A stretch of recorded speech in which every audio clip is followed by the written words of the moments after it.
let's stay college. I got one more name I want to bring up. Isaiah Collier of USC. It's just been very, very popular with a lot of draft fans. I feel like at No Ceilings, that's who we're getting the most questions about. Like, why don't you guys move Collier up?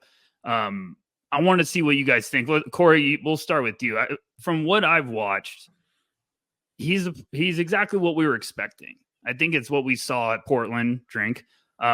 Just a bulldog in transition. He's physical. He's big size point guard, and there's a lot of talent, and he can get to the hoop when he wants, and defenders bounce off him. But I think the turnover rate is really just scaring the shit out of me. Sorry for the soft ears out there, but it's scaring me. It's really it's really, really terrifying. And I think it's something that we legit have to focus on moving forward. But if Collier can figure that out, it's almost a point with his game where I feel like his aggressiveness is great, but then you get that with it. And there's got to be kind of a level out part. Could he get back into this top 5, top 3 conversation if we fix that? Well, I think he's already in that conversation. Yeah. We have the draft rankings at No Ceilings, and he's in the top 3 right now. So the general consensus in the community believes that he is that kind of player, and I think he's that kind of talent. Right. The season's long, so right now we're in a weird part of the schedule. It's all non-conference games. Some of the games, are against good opponents, some not. There's only so much we can learn. But how are these guys going to grow over the course of the year? And for Collier, that's what I want to see. I want to see if he is going to grow, because the kid has great vision. Like you said, he is a, freight train getting downhill, just bulldozing his way to the rim. He's got an awesome first step. He's strong. Our own Garbage Time Gim has compared him to Stephon Marbury, a modern day Stephon Marbury. And I think it's pretty apt comparison given the frame, the athleticism, and, the way that he operates. The main thing that I'm concerned about, because I think that, the turnovers as the game slows down, I think that stuff could get better. I'm still a little bit worried about the shot. And right now, the NBA, we know it's about shooting, right? We want guys who can make shots efficiently. I'll tell you, I'm about to do a Hoop Summit callback, so get your shots ready. During the game, during warmups, we're on the floor, and I'm trying to get a shot of each guy's shooting motion. It took me a while to get Isaiah Collier's video. Let's just say that, because we're not in the business of, posting, misses for that kind of thing. So I'm still worried about that shot, that consistency. I think that there's some stuff in the mid-range, but that might not be a super efficient shot that NBA offenses go to.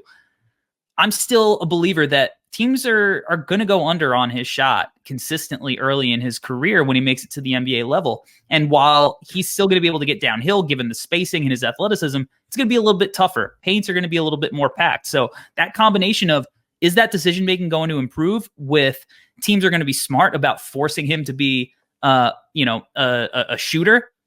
I want to see how, that kind of stuff improves in the long term. And before I go to you, Metcalf, he's been great. When you look at the numbers, he's been great. If you avoid one category, he's averaging 18.2 points, 3.2 rebounds, 4 assists, 1.3 steals, shooting splits of 52.9, 41.2, 76.9. But 3-point shot, like Corey said, it's looked solid, but it's still a concern for me because he's only attempting 2.8 threes a game. I've got questions about it. Is this a hot start that's going to start leveling out to being more realistic? But 5.3 turnovers. Metcalf, where are you at with Collier? I will say he has impressed me with the playmaking and just how quickly he's gotten off to this impressive start. He has some drives there where you're just my goodness. And then there's just some mistakes that I do think Corey's onto something. I think things will slow down and those will water out. But where are you at with him, Metcalf? Fine. I've actually moved him up a ton. But I think that speaks more to where I originally had him than how I actually feel about him. And it's the shot has impressed me. I'm still not sure if I buy it, but it's been going long season. They're 41% from three, but it's 17 attempts. So, that's not exactly a sample that I'm sprinting to the bank with. That turnover rate is just brutal. 29.9. He's doing basically everything I kind of thought he would, where he's getting to the rim whenever he wants. His vision and creativity and passing out of that is exactly what we saw in person. And against college defenders, that's kind of the competition that I expect him to feast against, where he's going to put up big numbers. It wouldn't surprise me if he averages almost 18 and 8 or somewhere in that neighborhood by the end of the year.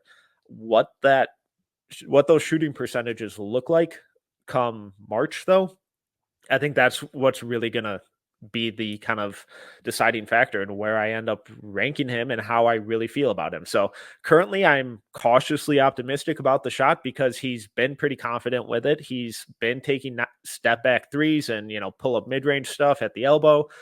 So he seems like he's confident in it. The mechanics still are kind of funky and kind of gross, but it's currently going in. Whether that continues through December, who knows? And I'm a little skeptical, but if it does, then that's when I'm really going to have to start asking myself some questions about how high could he go? Because like Corey, I do think the turnover stuff will clean itself up at least a little bit, because it's tough to get much worse than it currently is. Top five. I've been impressed. He's impressed.